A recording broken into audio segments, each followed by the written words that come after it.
Next question देखते हैं।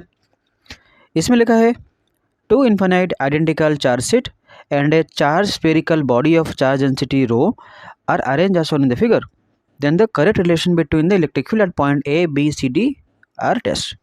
तो A, B, C, D में इलेक्ट्रिक फील्ड क्या होगा वो हमको निकालना है। उससे पहले थोड़ा कुछ कॉन्सेप्ट पढ़ लेते हैं।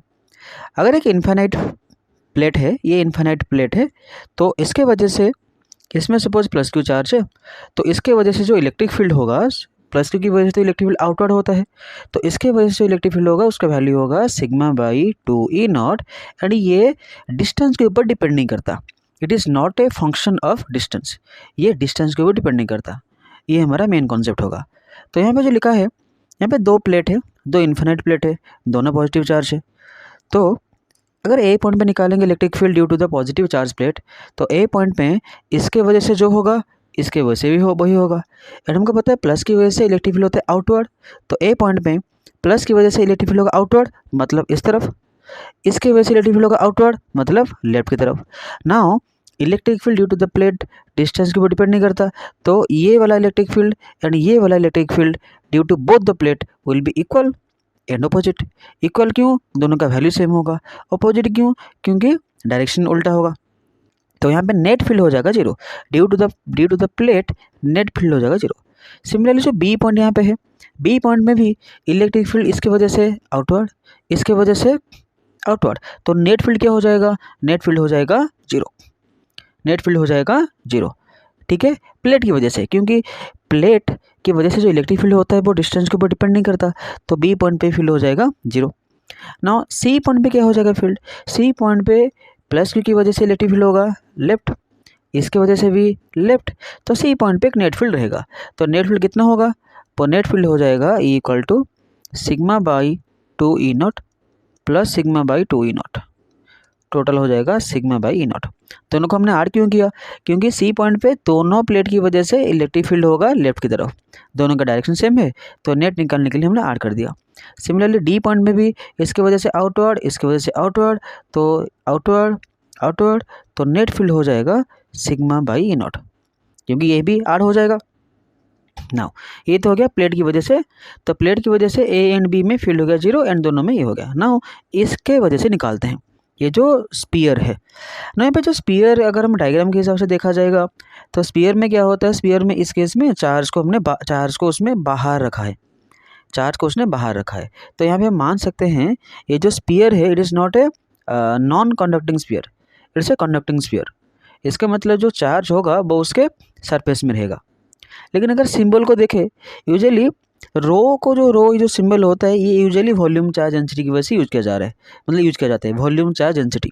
इसका मतलब चार्ज पूरा वॉल्यूम में डिस्ट्रीब्यूट होगा, चार्ज पूरा। इसको थोड़ा मैं हटा देता हूँ, डायग्राम में तो हमने ऑलरेडी कर दिया था, इसको थोड़ा हटा देता हूँ, एक मिनट। तो अगर मैं चार्ज की वजह से देखूँ, चार्ज आउटर सरफेस में है तो मान सकते हैं ये जो डेंसिटी है सरफेस डेंसिटी है। लेकिन अगर सिंबल की देखें, सिंबल के हिसाब से अगर देखेंगे तो ये वॉल्यूम डेंसिटी होगा। तो जो भी हो सपोज मान लेते हैं ये रो वॉल्यूम चार्ज डेंसिटी है, ये जो रो है ये है volume charge density. Now sphere की वजह से हम निकालेंगे ए बी सी डी में कितना हो जाएगा electric field. Now D point पे एंड सी पॉइंट पे, सी एंड डी में निकालते हैं। सी एंड डी में दोनों प्लेट की वजह से फील्ड सेम है, sigma by E0 sigma by E0। Now D point and C point में स्पीयर की वजह से हम निकालते हैं फील्ड।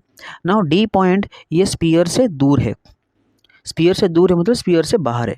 तो देखो अगर ऑब्वियसली डी वाला पॉइंट स्पीयर से बाहर है, so it does not matter.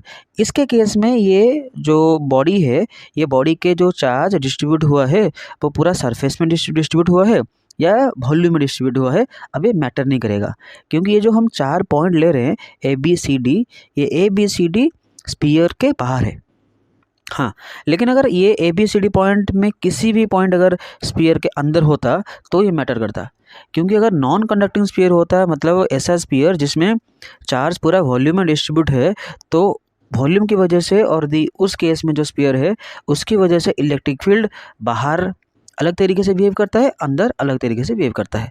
तो लेकिन इस केस में ए बी सी डी पूरा बाहर है, तो सिंपली हम क्या करेंगे, सिंपली हम ये कॉन्सेप्ट लगाएंगे इसमें ई इनवर्सली आर स्क्वायर। तो अगर आर बढ़ेगा ई कम होगा, वेरी सिंपल। तो ए पॉइंट पास है तो ए पॉइंट पे इलेक्ट्रिक फील्ड ज़्यादा होगा देन बी पॉइंट। तो इलेक्ट्रिक फील्ड एट ए हम लिख सकते हैं यहाँ पे is greater than B, and किसकी वजह से, स्फीयर की वजह से। तो इसका मतलब ई ए ग्रेटर देन ई बी तो होगा। एंड प्लेट की वजह से हमने देखा था, प्लेट की वजह से यहाँ पे फील्ड था 0, यहाँ पे भी फील्ड था 0।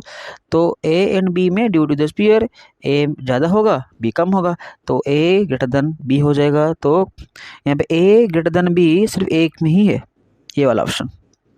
ओके, ये जो दूसरा वाला पॉइंट लिखा है E C is not equal to E D. Okay, now D point पे एंड सी पॉइंट पे प्लेट की वजह से सेम फील्ड है, ये ऑलरेडी मैंने बताया है। नाउ इसके वजह से, ये स्पीयर की वजह से क्या होगा, स्पीयर से डी पॉइंट पास में है, लेकिन स्पीयर से सी पॉइंट दूर है। तो अगर ये पास है तो स्पीयर की वजह से ये जो डी पॉइंट पे ज़्यादा फील्ड होगा, नाउ स्पीयर की वजह से सी पॉइंट पे कम फील्ड होगा। इसका मतलब सी एंड डी में जो नेट फील्ड हो जाएगा वो सेम नहीं होगा। फिर से रिपीट करता हूँ, दोनों प्लेट की वजह से सी एंड डी में सेम फील्ड है, लेकिन स्पीयर की वजह से सी में कम होगा डी में ज़्यादा होगा, इसलिए सी एंड डी में नेट फील्ड सेम नहीं होगा। तो ऑब्वियसली ये वाला आंसर भी सही होगा।